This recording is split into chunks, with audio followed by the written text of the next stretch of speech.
professor of tuba and euphonium at Arkansas State University, here to show you a little bit about the tuba today. Just to show you some different parts of the tuba, I have a mouthpiece that plugs into the horn in the lead pipe. I have valves, 1, 2, 3, 4, 5 on this one, and some different slides. These slides are a little bit different than what you would see on the trombone, but they do move.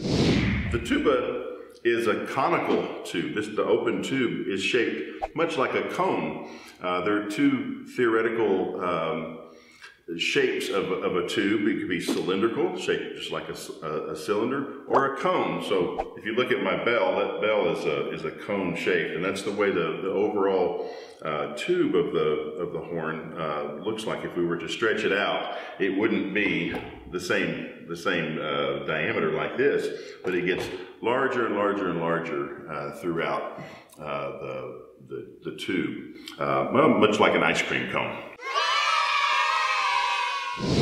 So we got a mouthpiece and the horn and the bell, which helps project the sound out into the room. And this horn weighs, I don't know, maybe 20 or 25 pounds, something like that. So the longer I have to carry it, the heavier it gets, quite frankly.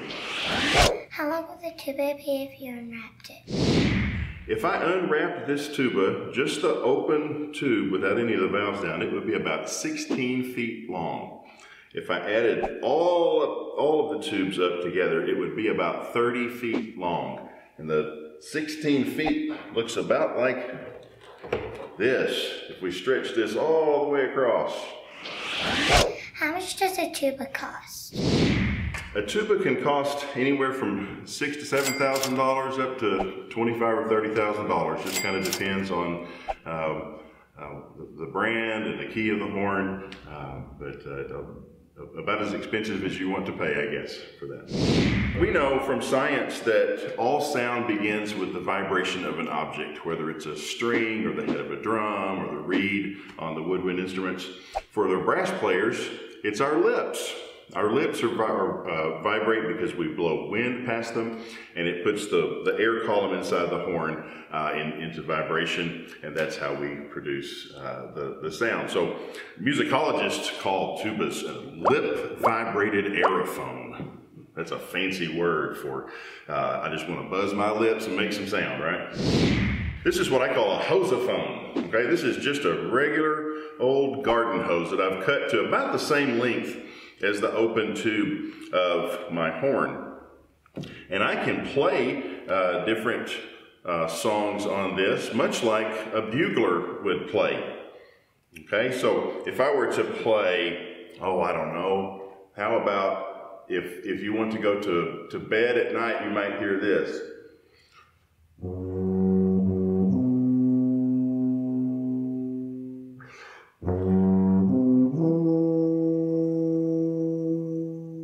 Etc. Or if you want somebody to wake you up in the morning,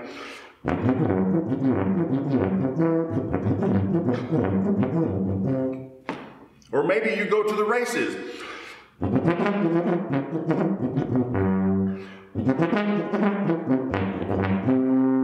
And they're off.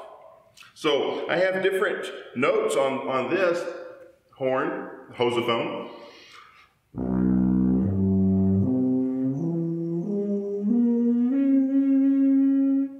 Based on how I form my embouchure, my lips, the size of the hole that's in my mouth, or the speed of the wind that's coming out.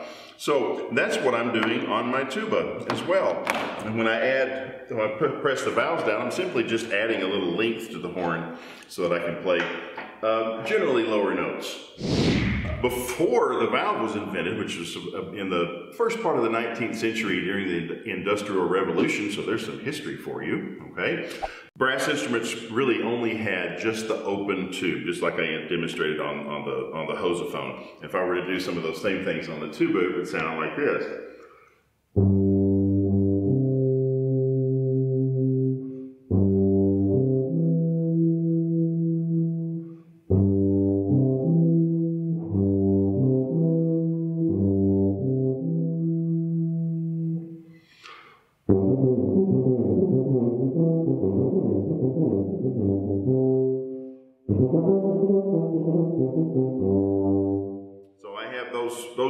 bugle calls on the tuba without pressing any valves down at all. But as I begin to press the valves down, I can add length to my tube, and it will essentially make the sound go down.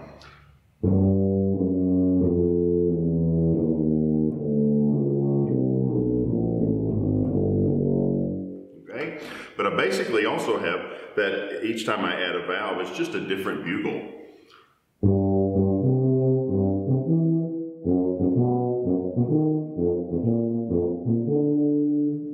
So forth through the horn. So generally, when we add length of tubing, if I press down my first valve, I'm simply adding this length of tubing to the horn.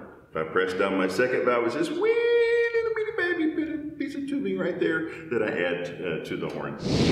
Okay, so one more part of my horn that might be kind of interesting. These little valves right here, it's not a valve like this, but it opens up the tube so that I can let the water out of my horn, okay? Now, when my horn works out really, really hard, it sweats on the inside. You know, when we work out, we sweat on the outside. Whew, it's hot in here, right? But when my horn works out, it sweats on the inside because I'm blowing warm air into the horn. So droplets of condensation form inside the horn, and those droplets of condensation fall down to the bottom because of gravity, and I can let those out with these water valves, okay? It's much like what happens to a tea glass in the summer, except it happens on a tea glass on the outside. It has condensation on the outside, but my horn sweats from the inside out. So I'm going to demonstrate a little bit of the sound of the tuba.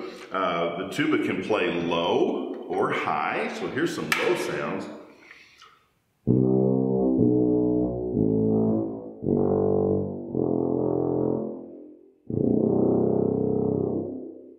But it can also play high.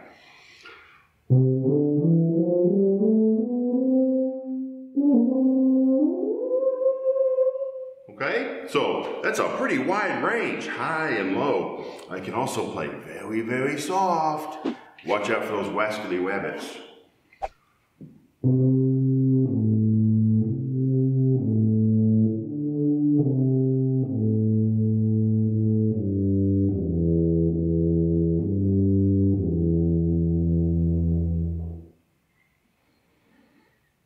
But it can also play really, really loud.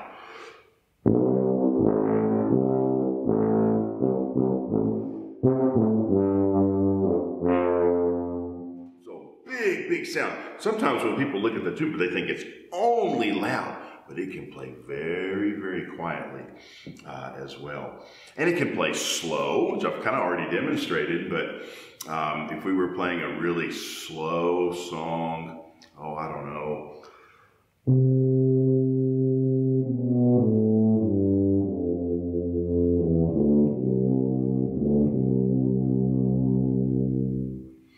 But it can also play a fast song.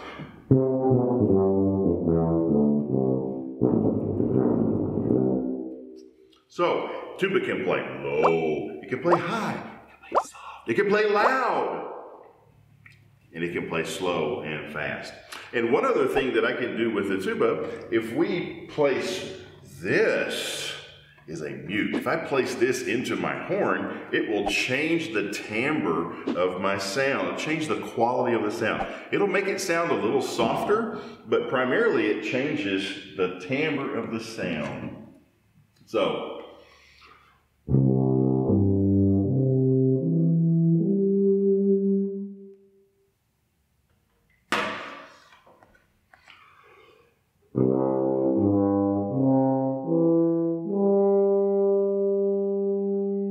you hear the difference in that? It's a little more nasally, right?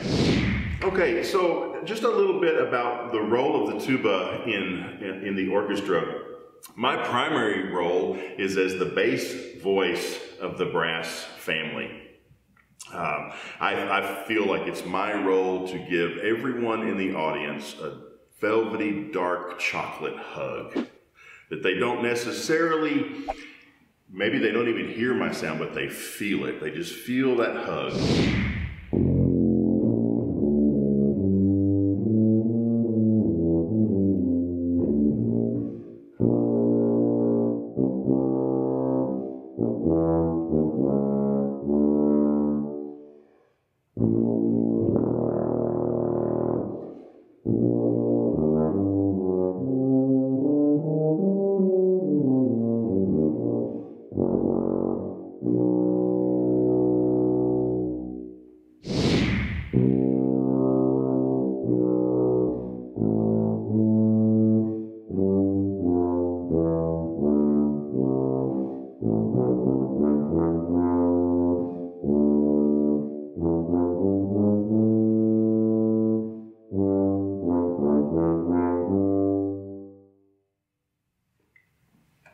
And then later on in this piece, the tuba, some people call this the solo, but it's not really a solo. It's a soli section that I play along with the basses. And it has a little bit of a different character to it. The opening was very, very legato and smoothly connected.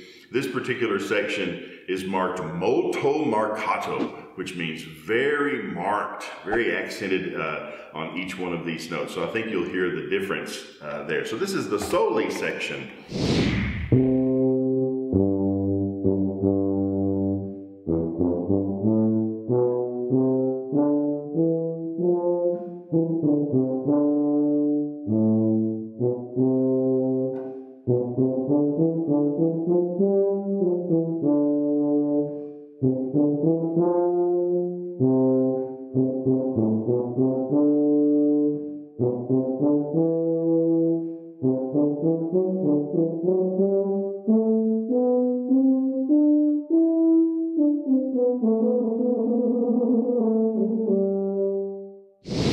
Thank you very much for listening to my demonstration. I hope you enjoyed learning about the tuba, and I hope that you'll come and hear the Delta Symphony Orchestra in concert, and I will give you a velvety chocolate hug from my tuba. I hope you enjoyed this video about the instruments of the orchestra. If you like this one, please check out our other videos and give us a like and subscribe to our channel.